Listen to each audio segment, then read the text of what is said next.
Hello అండి అందరికీ. అందరూ ఎలా ఉన్నారు? బాగున్నారా? నేనైతే చాలా బాగున్నాను. మీరందరూ బాగుండాలని మనస్ఫూర్తిగా కోరుకుంటున్నాను. ఈరోజు మన చిన్న వీడియో ఏంటంటే కనకాంబరాల పూలండి. లాస్ట్ టైం ఒక వీడియో పెట్టాను కదా, అవైతే నేను కొన్నాను, మాలే కొన్నాను. అయితే ఈరోజు నేను అమ్మతో కట్టించుకుందామని చెప్పేసి, అమ్మ అయితే ఒత్తుగా కడుతుంది. సో మొన్న తీసుకున్న వాటికన్నా ఒత్తుగా ఉంటాయి అన్నమాట. అందుకని చెప్పేసి నేను ఈరోజు కొన్నాను విడి పూలు. అయితే అందులోకి ఇంకా నా దగ్గర మర్బం ఆకులు ఉన్నాయి, నేనే కుండీలో వేసి పెంచుతున్నాను. సో నాకు అవి వేసుకోవడం చాలా ఇష్టం.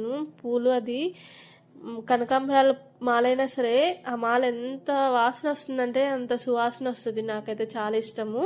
మీరందరిలో ఎంతమంది ఇష్టమో నాకు కమెంట్ చేసేయండి. సో నాకైతే చాలా ఇష్టం కాబట్టి అది కట్ చేసి నేను ఈ విధంగా అమ్మకి ఇచ్చాను.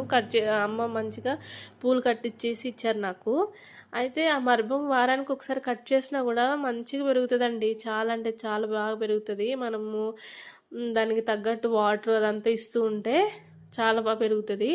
నాకైతే ఈ మాల చూసిన తర్వాత చాలా బాగా నచ్చింది. బయట ఇలాంటివి కొనుక్కోవాలంటే చాలా అరుదుగా కనిపిస్తాయి ఈ ఆకుతోటి, ఎందుకంటే త్వరగా పాడైపోతాయి అని చెప్పేసి ఈ ఆకుతో కట్టరంట. నేను పూల వాళ్ళని అడిగితే చెప్పారు. చూడండి ఎంత బాగుందో మాల. దగ్గర దగ్గర 3.5 పూలు ఉన్నాయండి. అదే వీటిని సాగదీస్తే ఈజీగా 2-3 మూరలు అవుతాయి. ఓకేనా?